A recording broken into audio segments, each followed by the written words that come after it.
Hello and welcome to my ninth ever podcast, my 8th Hot Topic podcast, my first on location podcast. I'm at Lions Park, also called North Lions Park in Mount Vernon, Washington State.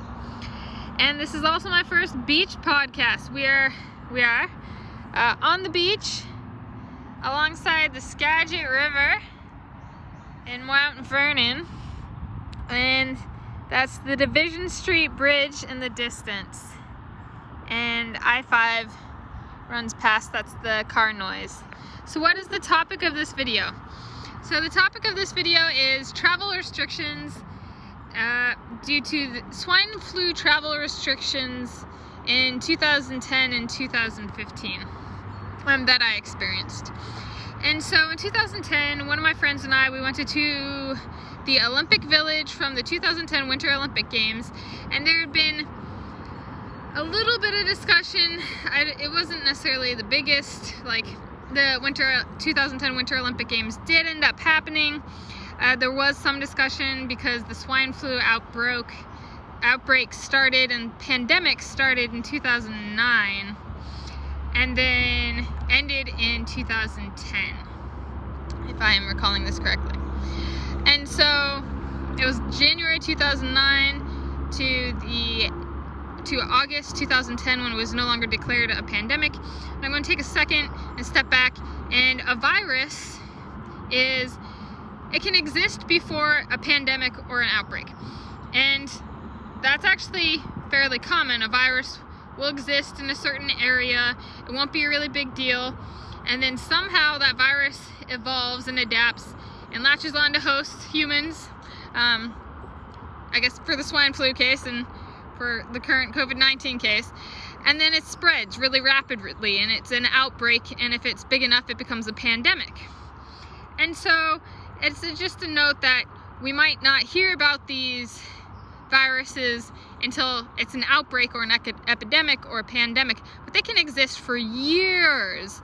And there are viruses that are still around, like that was one of the early life forms on planet Earth, so millions of years before humans ever came along, these viruses and bacteria existed and stuff like that. So they're a very, very, very ancient form of life, and so it could just be something old disguised as something new too, that kind of thing. And that I am a geologist. That is something that comes up in my discipline, and so that's a much broader perspective than sometimes is presented in the news and stuff like that.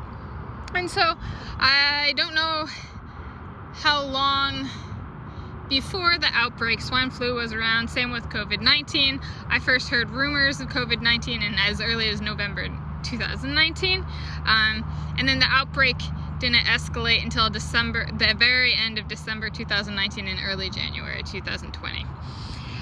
And then, so getting back to 2010, so there were rumors, like murmurs really, because people were like, there's no way that's not gonna, like the Olympics aren't gonna happen, kind of thing. And I think partially people were just hating on it because it was like the Winter Olympic Games, and people from the Summer Olympic Games, or who are adamant supporters of the Summer Olympic Games, can get really hard on the Winter Olympic Games. But yeah, they were talking, I was in the athletic community, more Summer Olympic sports, or sports included at the Summer Olympic Games. And there was, people didn't really take it seriously, but it was discussed that if this swine flu got bad enough, the 2010 Winter Olympic Games might not happen. And they ended up happening, and so my friend and I was going off to college in 2010, and so my friend and I were like, let's go. We wanted to go to at least one site from the Winter Olympic Games, because we lived in Seattle and Washington State, so Vancouver's, a 3-hour drive, like, and Canada is only a 3-hour drive, and we're like, we don't want to miss this opportunity to go to some of these sites before they've been rebuilt or remodeled. We want to go to the original site. So we decided to go to Canada and kind of planned our trip, and we're like, we want to go, but there were actually international travel restrictions, and they weren't allowing people into Canada unless you had a trip already planned, and it was like time sensitive. And so like ours was like, we were ready to fight for it and be like, we really want to go because this is our kind of like last chance, because they were going to remodel and tear down or convert the Olympic Village into something else that was used for the 2010 Winter Olympic Games. And so we're like, we only have this window to go with, and we were so lucky. And you would have had a proven intent and shown documentation of intent to travel and travel plans, that kind of thing. And so we had that, but we were like, well, it'd be great if the pandemic was over, and it literally ended. It was like a week or two before we actually went on this trip. And it was, for Canada, Vancouver, Canada, at that time of year, like August, it was very empty. A lot of people hadn't started traveling. They were still like requesting intent to travel. At least that's how it was presented to us.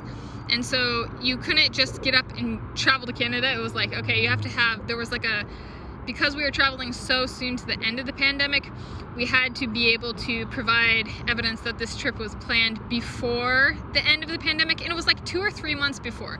So like, if you, a month before the end of the pandemic, were like, I want to go to this place at this time, and it just so happened that time was after the pandemic, you couldn't actually go. You had to have like made reservations or have done something that showed that you wanted to travel for a few months before the pandemic ended. And so that's kind of how that played out. So we were actually able to travel. There were other people who were not able to travel that we knew.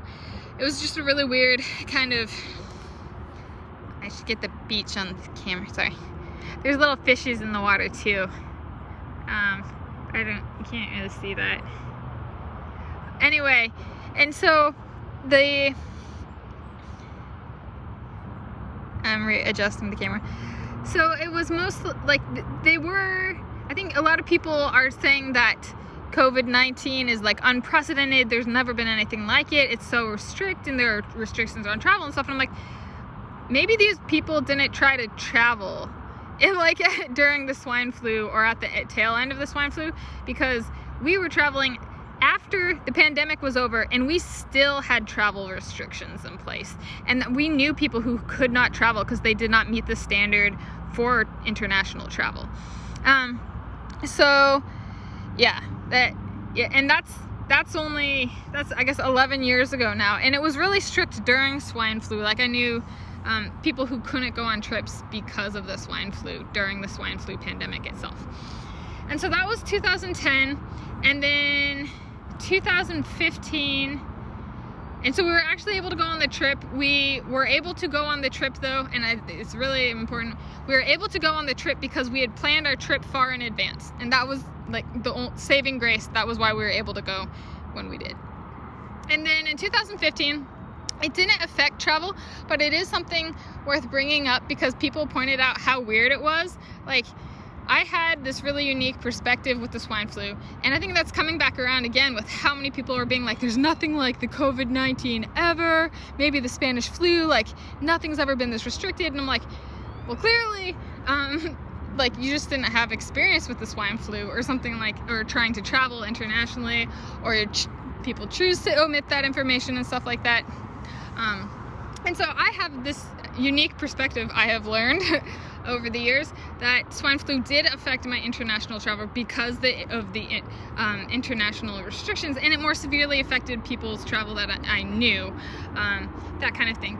And so because it was a pandemic, we did actually book things in advance and have all that documentation ready when we traveled. So that was how it directly affected us, is we were like very methodical about planning our trip, and we were able to go because we were methodical in planning in advance, as opposed to last minute planning, which that didn't actually happen for people who wanted to travel internationally. And so swine flu was a real thing and had travel restrictions.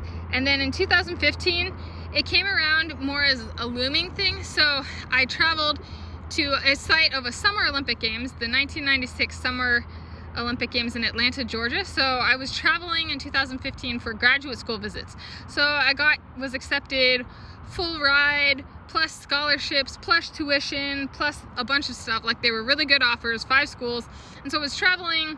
One of the schools was in Vancouver, Canada again. I went to Georgia, I went to Texas, I went to Oregon, I went to California, stuff like that, 2015. And then I had geology field camp in 2015, which was Wyoming, Idaho, and Montana in the United States of America. And so it was a really big year with a lot of domestic travel. And that same year, swine flu, the swine flu, H1N1 resurged. So there was a peak in the number of cases again. And I was like, no, I need to finish my travel. I've been through this before. I know that the swine flu can shut down travel. And so I managed to finish it, but it was really weird because I was like, what are the chances? And not like, what are the chances, but it's more of like, this is just my life. So I guess 100% chance that the first Winter Olympic Games site I visit and the first Summer Olympic Games site that I visit, the swine flu is a deal both times, and one was in 2010 and one was in 2015. And so I thought that was just kind of weird. And so 2015, it wasn't so much restrictions on travel. There was rumor that if swine flu came back like it did before, there would be shutdowns in travel, kind of like there was with swine flu in 2009 and 2010. But the resurgence of swine flu was not big enough to warrant the shutting down and restrictions on travel.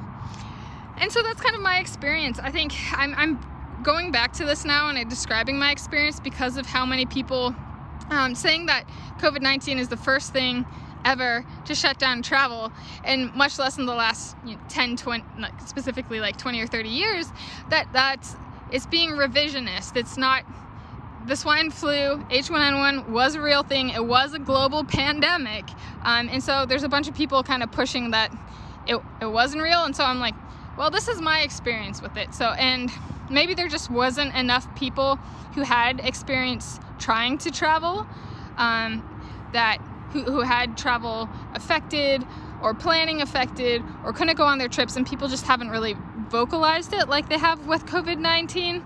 And maybe that's partially, I've been wondering why people are so outspoken with COVID-19, and I think partially it's just a bigger scale. It's not anything new. The new aspect is that it's bigger, right? It's the novel coronavirus. So it's a different virus than H1N1, the swine flu, but it's a different scale of affectedness when it comes to travel and people wanting to voice that.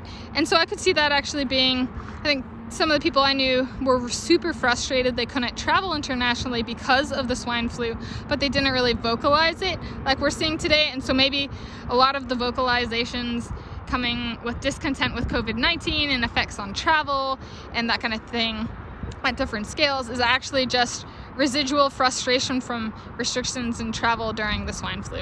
So that could very well be the case. I mean, look at, well, not look at me because I'm not on camera, but like as an example, yeah, look at me. I've had my international travel affected by the swine flu and COVID-19, and I'm just now vocalizing my frustration publicly about my swine flu travel, travel in the time of the swine flu, H1N1, and I'm just now getting around to talking about it. And in part, it's because COVID-19 has slowed down my life enough that I have time to do it. And so I guess in that sense, I'm actually very thankful for it.